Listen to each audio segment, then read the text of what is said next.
પાગલ અને ગાંડા ગણીને સમાજ જેને તરછોડી મૂકે છે એવી મનોદિવ્યાંગ દીકરીઓની અહીં સાર સંભાળ થાય છે। દીકરીઓ સુવિધાપૂર્ણ રીતે જીવી શકે એટલું જ નહીં, સમાજમાં પુનઃ સ્થાપિત થઈને ફરીથી સામાન્ય જીવન જીવી શકે એ માટે પ્રયાસ કરાય છે। સાજા થાય એ પ્રકારે દવા કરાય છે। આ એક એવું માનવ મંદિર છે કે જેના સાનિધ્યમાં અત્યાર સુધીમાં 125 મનોદિવ્યાંગ એટલે કે માનસિક રીતે અસ્થિર બની ગયેલી દીકરીઓ સાજી થઈ ગયાનો દાવો છે। વાત સાવરકુંડલાની છે। શહેરથી 8 કિલોમીટર દૂર હાથસણી ગામે આવેલો આ માનવ મંદિર આશ્રમ સેંકડો મનોદિવ્યાંગોનું આશ્રય સ્થાન છે। માનવ મંદિરની સ્થાપના કરનાર ભક્તિ બાપુ એક કથાકાર છે। 37 વર્ષથી કથાનું રસપાન કરાવનાર બાપુની નજર સામે એક મનોદિવ્યાંગને કડવો અનુભવ થયો। એ જોઈને બાપુને લાગી આવ્યું, મારું જન્મસ્થળ કાંતરોડી। 87માં હું SYBA માં સ્ટડી કરતો, ત્યારથી મારું જીવન આખું પરિવર્તન થયું। હું કથાના ક્ષેત્રમાં આવતો રહ્યો। 37 વર્ષ મેં રામકથાઓ કરી, ભાગવત કથાઓ, શિવકથાઓ।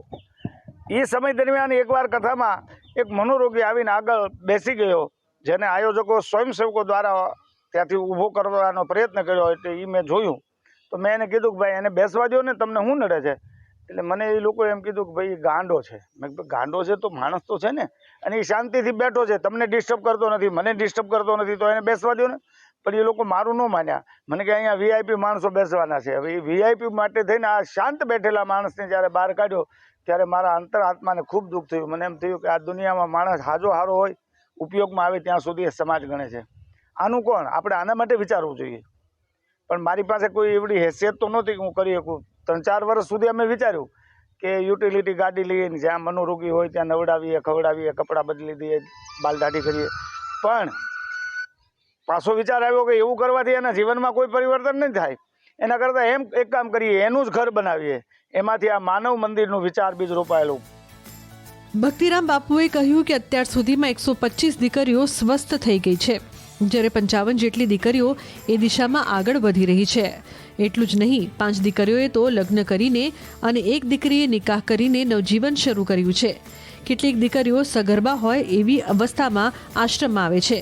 તેમના જન્મેલા બાળકોનો પણ અહીં ઉછેર થાય છે અને તેમને ભણાવવામાં પણ આવે છે। 2011માં અમે આ જમીન 10 વીઘા 45 લાખમાં ખરીદી। 12ના ઓગસ્ટમાં હું અહીંયા આવ્યો અને અમે માનવ મંદિરની ધીરે ધીરે બનાવવાની શરૂઆત કરી। અમે એક નિયમ રાખેલો, ક્યારે ફી લેવાની નહીં, ફાળો કરવાનો નહીં। અને હજી સુધી સરકારનો એક પણ પૈસો માનવ મંદિરમાં આવેલો નથી। અહીંયા કોઈ ગ્રાન્ટ નથી, કેવળ સમાજના સજ્જનો તરફથી, ધર્મપ્રેમીઓ તરફથી આ માનવ મંદિર ચાલી રહ્યું છે। અત્યાર સુધીમાં અહીંથી 125 વ્યક્તિઓ પુનઃ સમાજમાં સ્થાપિત થઈ ચૂકી છે। 5 દીકરીઓના અહીંથી લગ્ન કર્યા, એકના નિકાહ કર્યા। અત્યારે 55 બહેનો છે અને નાના નાના 4 બાળકો છે। એક દીકરી તો રાજુલા સતડિયા રોડ ઉપરથી રાજુલા પોલીસ લાવી, કન્નડ ભાષાની 8મો મહિનો પ્રેગ્નન્સી, 1 મહિનામાં એ દીકરી જન્મી। આજે દીકરી 7 વર્ષની થઈ, ઇંગ્લિશ મીડિયમમાં ભણે છે। બીજી એક દીકરી અમરેલી એરોડ્રામ ઉપરથી પોલીસ લાવેલી, એની સાથે 2.5 વર્ષની દીકરી હતી, પણ એ મનોરોગી બેન સાજા થયા પછી બાળક એક્સેપ્ટ ન કર્યું, ત્યારે રાજકોટ ભણે છે।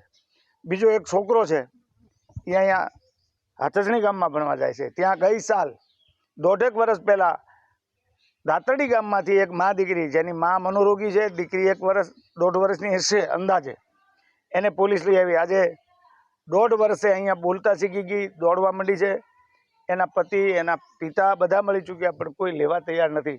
સૌથી મોટી વિટંબણા તો એ છે કે એકવાર આ સાજા થઈ જાય પછી એના પરિવારજનો એને એક્સેપ્ટ કરે। મારી કરબદ્ધ પ્રાર્થના છે આ સમાજને કે મનોરોગ દવાથી મટી શકે છે। પુનઃ એને એક્સેપ્ટ કરો, એને પ્રેમ આપો, જેથી કરીને એનું પુનઃ સમાજમાં સ્થાપના થઈ શકે। બાપુ, અહીંયાથી માનવ મંદિરમાંથી ઘણા બધા એવા પણ દીકરા દીકરીઓ છે કે જેઓ આ માનવ મંદિરમાં સ્વસ્થ થયા છે ને ત્યાર પછી વ્યવસાય સારા એવા કરે છે, શું કહેશો? અહીંથી 125 વ્યક્તિ પુનઃ સમાજમાં સ્થાપિત થઈ, એમાંથી નોકરીઓ પણ કરે છે, વ્યવસ્થિત પોતપોતાના ધંધા સંભાળે છે। લગ્ન હોય થયા હોય તો એ પોતાનું ફેમિલી હાઉસવાઈફ તરીકે પણ છે। એટલે પુનઃ સમાજમાં જેવી રીતે સુવ્યવસ્થિત હોય એવી વ્યક્તિઓ ઘણી બધી છે કે જે માનવ મંદિર સાથે હજી પણ કનેક્ટેડ છે। ભક્તિરામ બાપુ આ વર્ષોથી અત્યારે મનોરોગી બહેનોની સેવા કરી રહ્યા છે। અભિષેક ગોંડલિયા, લોકલ 18, અમરેલી।